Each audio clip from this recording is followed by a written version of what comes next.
급박하게 변해가는 한중일 동북아 정세를 아주 이해하기 쉽게 풀어주는 분이시죠. 우수근 콩코디아 국제대학교 대외교류 부총장 연결돼 있습니다. 자, 우수근 부총장님 안녕하세요. 봄봄봄봄 봄이 왔어요. 왔어요. 소심한 게 한 봄이. 예, 벚꽃 구경하셨습니까? 우수근입니다. 예.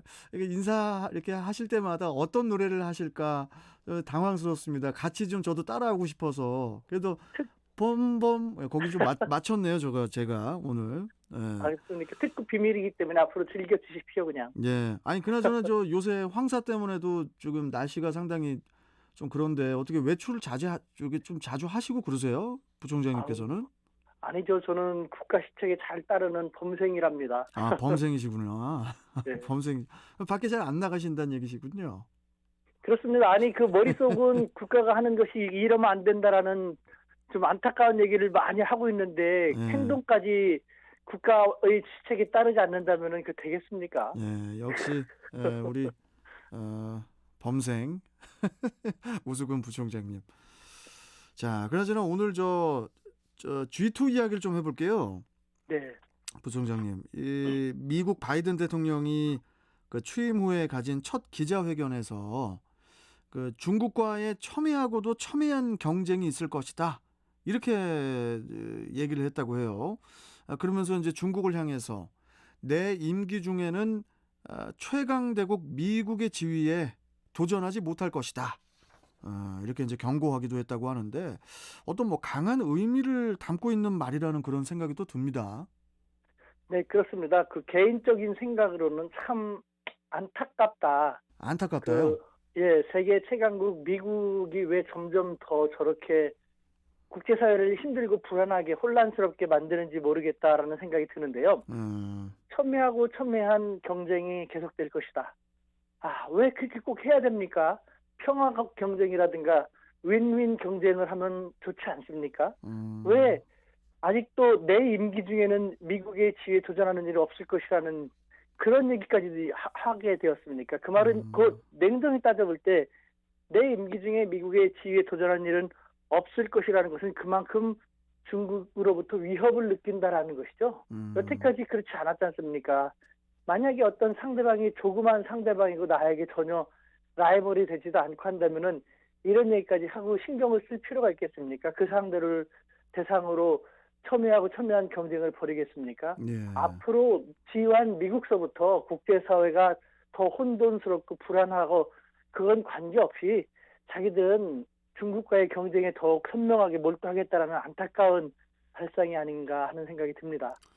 뭐 신임 그 미국 바이든 대통령도 이제 전임 대통령과 마찬가지로 그 중국과의 패권 경쟁에 몰두하고 있다는 그런 느낌을 받게 되는데 이 미국과 중국의 이 패권 경쟁 이게 뭐 국제사회에서 바라보는 시선도 이게 뭐 썩 그 좋지는 않을 것 같거든요. 어떻게 보십니까? 부총장님께서는?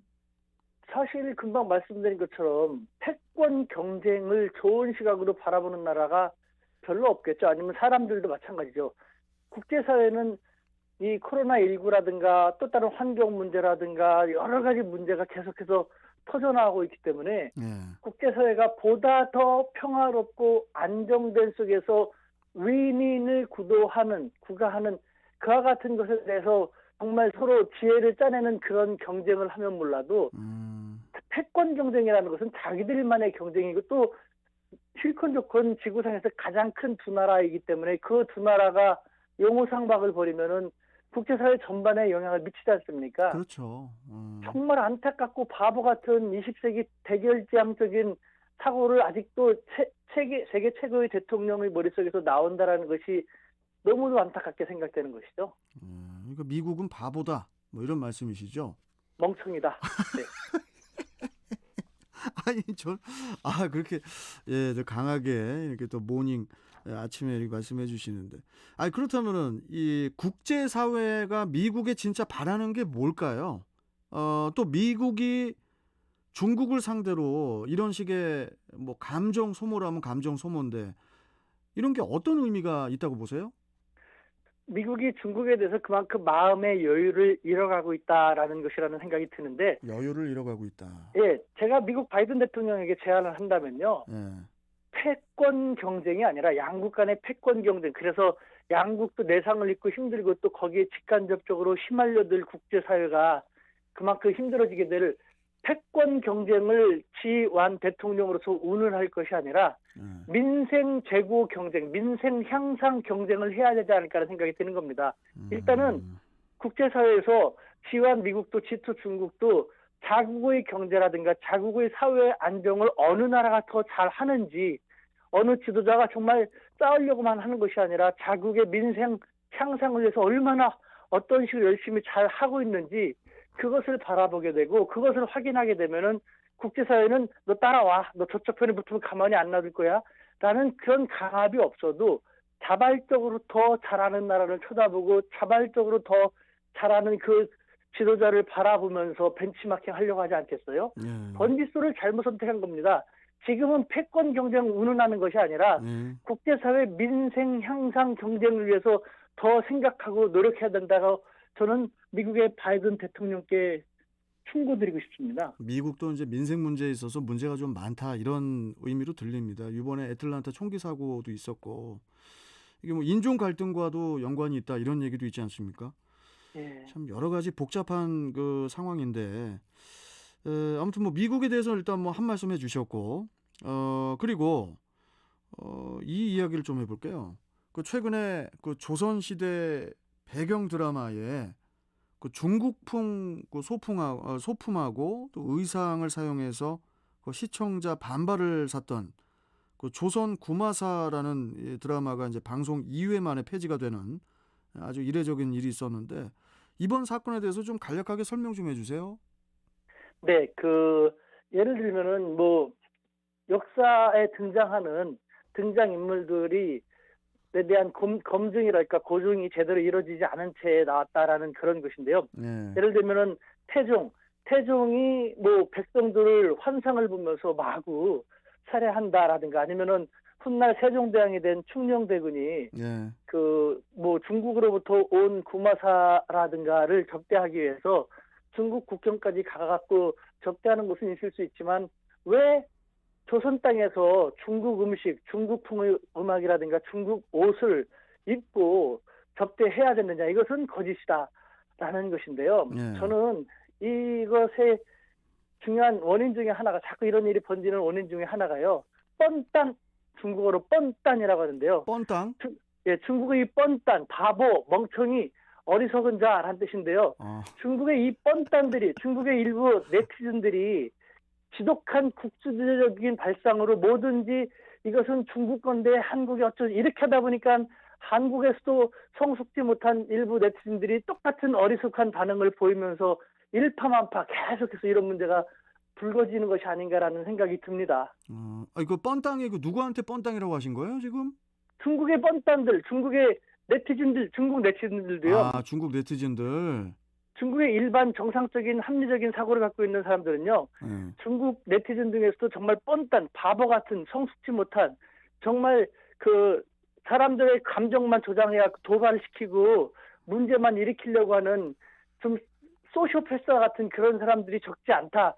그런 인간들이 하는 말에 한국이 말려들지 않았으면 좋겠다라는 것, 제가 벌써 이 시간에 몇 번 말씀드렸지 않습니까? 네, 맞습니다. 근데 그런 인간들이 계속해서 한중간에 이상한 트집을 잡고 또 한국에도 성숙지 못한 네티즌들이 거기에 똑같이 반응을 보이고, 우리 매스컴은 그것이 전체 한중간의 전체 민심이라든가 양국 정부의 인상인 것처럼, 양국 정부의 사고인 것처럼 보도를 하게 되니까 걷잡을 수 없이 일파만파의 그야말로 구렁텅이 싸움 속으로 양국이 끌려들어가고 있는 것이죠.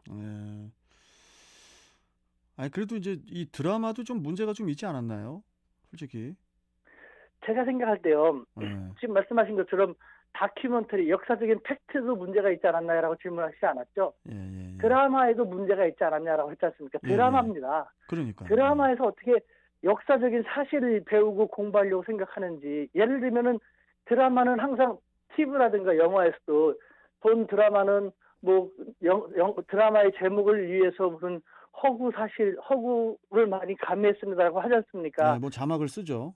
예, 만약에 드라마에서 역사적인 사실 진실만을 생각한다면요, 또 그렇게 해야 된다고 생각했더라면요, 여태까지 우리가 얼마나 많은 드라마 만들었습니까? 예를 들면은 그 황산벌 재밌지 않습니까? 계백장구를 얼마나 많이 희화했고, 그다음에 우리 드라마는 조선 태종이라든가 세종, 연산군, 정조, 인조 얼마나 많은 인물들이 등장하는 사극이라든가 영화 드라마를 만들었습니까? 네. 이것도 정말 제대로 다 고증을 했어야 될 것이고요. 중국이나 일본이 이런 식이라면은 중국이 예를 들면은 안시성 싸움에서 당태종 이세민이 눈에 화를 맞고 죽었다라는 식으로 묘사가 되는데 네. 이것이 검증되지 않은 것인데 이것에 대해서 중국이 또 딴지를 걸거나 혹은 일본이 임진왜란 때 이순신 장군의 수군에 의해서 전멸되어간 그 사람들에서 너무 과도하게 과장이 됐다라는 식으로 딴지 걸고 나온다면 뭐라고 하겠습니까? 드라마는 드라마 차원인 것인데 그것에 대해서 다시 말씀드리면 중국의 일부 뻔뻔단들이 말도 안 되는 걸 갖다가 한국인들은 금방 들끓어 오르니까 하면서 싹싹싹 글을 쓴 것 같다가 우리의 성숙지 못한 네티즌들이 받아들이고 또 우리 매스컴들이 애들끼리 노는 거니까 내버려 둬 하는 자세를 보이면 되는데 그걸 갖다가 중국이 또 이랬다 해갖고 마치 한중 양국 정부가 뒤에서 개입한 듯한 그런 보도를 하고 있으니 계속 문제가 빚어지는 것이죠. 뻔딴이라고 그랬죠, 중국말로. 예, 뻔딴. 예. 뻔딴. 예. 오늘 하나 단어 배웠네요. 뻔딴. 예. 하여튼 오늘 말씀 좀 여기까지 듣고 부총장님 예. 화가 좀 많이 나신 것 같은데 아침부터 화 좀 가라앉히시고 다음 주에 또 좀 밝은 모습으로 또 목소리로 또 인사드리도록 하겠습니다. 고맙습니다. 짧게 한마디만 하겠습니다. 짧게 하십시오. 예. 예. 중국이 일부 네티즌이 아무리 바보 같은 수작을 걸어온다 하더라도요. 네. 우리 대한민국만큼은 조금 더 성숙하게 대응했으면 좋겠습니다. 일부 네티즌들이 뭐라고 하는 거에 대해서 중국 정부가 혹은 중국의 뭐 주류가 그러는 것처럼 착각이라든가 오해를 안 왔으면 우리는 성숙하게 나갔으면 좋겠습니다. 알겠습니다. 무슨 의미인지 알겠습니다. 자, 오늘 말씀 잘 들었습니다. 고맙습니다, 부총장님. 네, 감사합니다. 예. 자, 지금까지 우수근 콩코디아 국제대학교 대외교류 부총장과 함께했습니다.